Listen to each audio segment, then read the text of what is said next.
کل ایک شخص لطیفہ سنا رہا تھا کہ پیپلز پارٹی کا احتجاج اس لیے نہیں کہ کرپشن کیوں ہوئی ہے، بلکہ اس کا احتجاج اس بات پر ہے کہ ہمارا ریکارڈ کیوں توڑا گیا ہے۔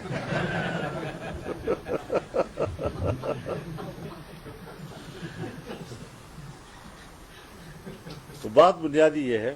اور یہ احتجاج بھی ان کے سامنے ہے جی کہ کس قسم کا احتجاج تھا۔ بہرحال یہ جنگ ہم نے لڑنی ہے اور آئین و قانون کی روشنی میں لڑنی ہے۔ اس حوالے سے جو بھی صورتحال منظر عام پر آئی ہے،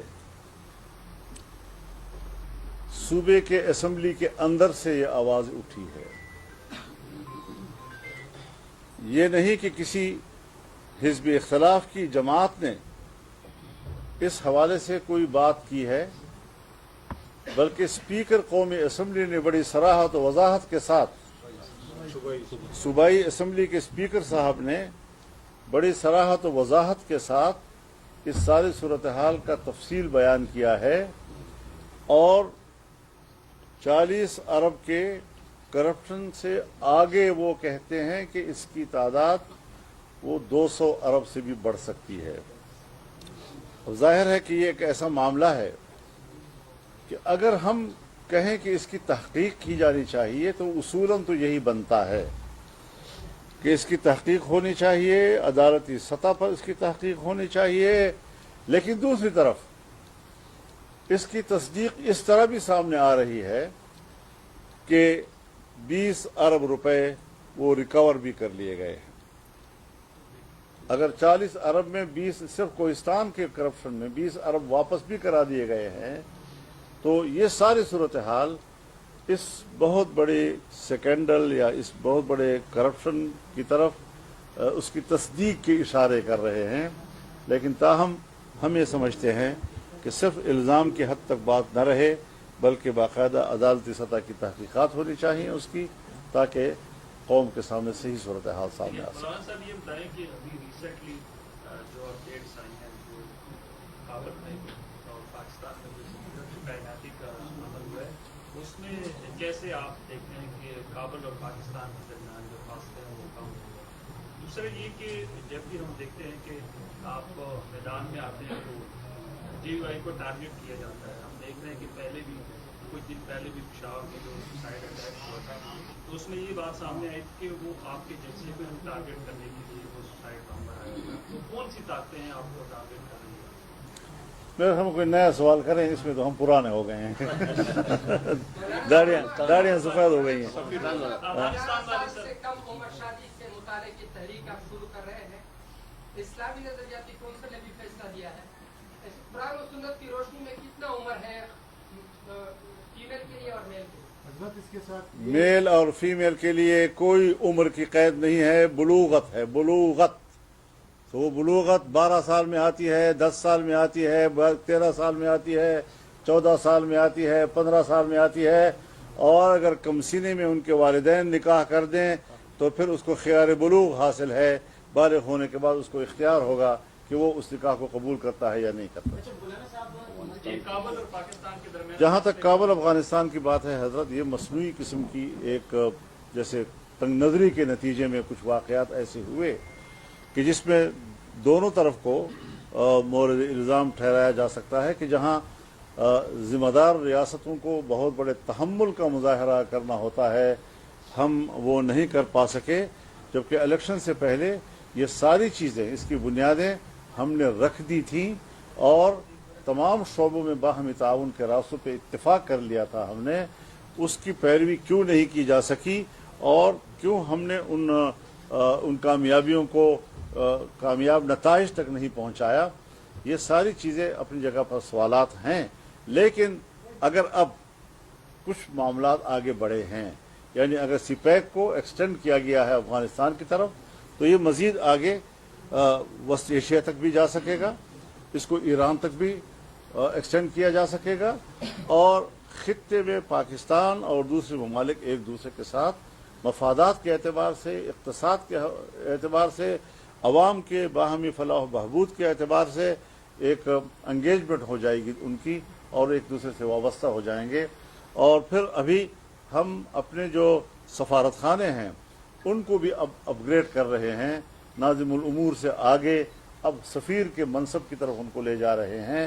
ان کا جو یہاں پر ناظم الامور ہے وہ بھی سفیر کے عہدے پہ چلا جائے گا، اور کابل میں جو ہمارا ناظم الامور ہے وہ بھی سفیر کے عہدے پہ چلا جائے گا۔ تو یہ باہمی تعلقات میں پیش رفت کی علامت ہے، اور افغانستان اور پاکستان کی بہترین باہمی تعلقات ایک دوسرے کے لیے ناگزیر ہیں، ناگزیر۔ مولانا صاحب یہ بتائیں کہ اس ملک میں ادارے ہیں اور اس طرح اسلامی اسلام کے ساتھ اگر کوئی اس طرح سازی ہوتی ہے جو بھی بات ہوتی ہے تو اسلامی نظریہ کی بول سکتے ہیں، اور اکثر آپ لوگ بھی مطالبہ کرتے ہیں کہ اسلامی نظریہ کی فرصت کے پاس کیا ہوتا ہے، اور یہ عمومی کسانی کی صرف کے بارے میں بھی کہا جا رہا ہے۔ تو وہ جب اسلامی نظریہ کی فرصت کے بعد جب دیکھتے ہیں اور جب اس طرح کی ادارے وہ فیصلے کرتے ہیں تو پھر احتجاج۔ دیکھیے، کونسل تو ایک ادارہ ہے، اس نے ایک رائے دے دی،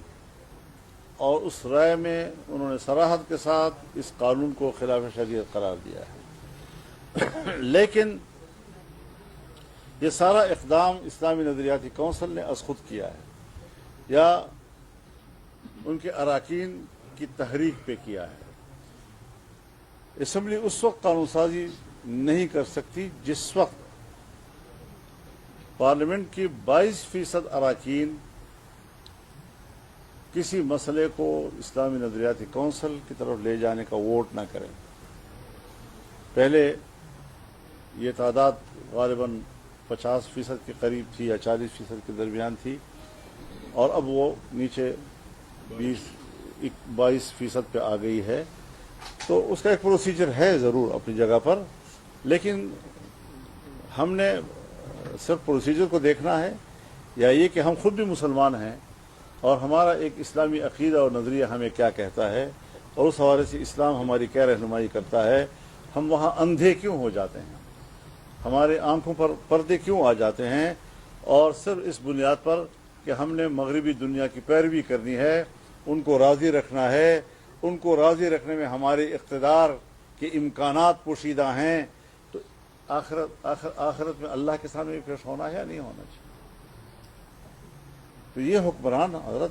اللہ کا جرم کر رہے ہیں، یہ مجرم ہیں، قوم کی بھی مجرم ہیں، آئین کی بھی مجرم ہیں، قرآن و سنت کی بھی مجرم ہیں۔ مولانا یہ بتائیں کہ سپریم کورٹ میں مخصوص نشستوں کا مسئلہ زیر سماعت ہے، ججز نے یہ ریمارکس کیے کہ یہ جماعت کی نمائندگی نہیں ہے پارلیمنٹ میں، اس کو مخصوص نشستیں کیوں دی جائے؟ اس مسئلے کو آپ کس طرح دیکھتے ہیں؟ دیکھیے، کورٹ جو فیصلہ کرے گی اس کا انتظار کریں گے۔ جب تک مسئلہ سب جوڈیس ہے تو ہم کیا کہہ سکتے ہیں؟ سوال یہ ہے کہ پہلے بھی آپ نے صوبے کی سیکورٹی کے حوالے سے بات کی ہے، لیکن ایک دفعہ پھر آپ کی جو توجہ ہے وہ مزدور کرانا چاہ رہا ہوں کہ خیبر پختونخوا اور خاص طور پر جو زم مسئلہ ہے وہاں پر سیکورٹی صورتحال خراب ہے۔ آج بھی جو ہے درہ دمشید میں گھر کے اندر بلاسٹ ہوئے جس میں 2 افراد جو ہے وہ جام بحق ہوئے، ڈرون اٹیکس وہاں پر ہو رہے ہیں، کہ کھیل کے میدان کے اوپر بھی گزشتہ ہو۔ اسی طرح خیبر کے وادی نیرا میں بھی جو ہے مبینہ طور پر یہ بات سامنے آئی ہے کہ لوگوں کو نقل مکانی کی طرف جو ہے وہ کہا جا رہا ہے، تو اس میں آپ کیا کہیں گے؟ تو یہ بات تو حضرت آج کی نہیں ہے، اس کرب سے تو میرے خیال میں گزشتہ 30-40 سالوں سے ہمارا صوبہ جو ہے وہ گزر رہا ہے، اور عام آدمی اس ساری صورتحال کو برداشت کر رہا ہے۔ تو اس ساری صورتحال میں اب تو پہلے تو پاکستان کے علماء کا فتویٰ تھا کہ یہاں پر دینی مقاصد کے لیے مسلح جنگ اس کی کوئی شرعی حیثیت نہیں ہے۔ اب تو افغانستان کے صرف علماء نے فتویٰ نہیں دیا، بلکہ اس فتوے کو امارت اسلامیہ نے سرکاری طور پر اس کا اعلان کر دیا ہے۔ تو اس حوالے سے جمعیت علماء اسلام بھی خود کو علماء کرام کی اس رائے کا پابند سمجھتی ہے، اور مسلح گروپوں کو بھی اس حوالے سے علماء کرام کی آراء اور دونوں ریاستوں کے علماء کی آراء کا احترام کرنا چاہیے۔ مولانا یہ بتائیں کہ 2013 میں یہ بل جو آپ کی بات کر رہے ہیں یہ سندھ اسمبلی میں پاس کیا گیا ہے، ریسنٹلی یہ پنجاب اسمبلی میں بھی کریٹ ہوا ہے، اور ابھی نیشنل وومن کمیشن اس پہ بات کر رہی ہے اور صدر پاکستان نے اس پہ دستخط کیے۔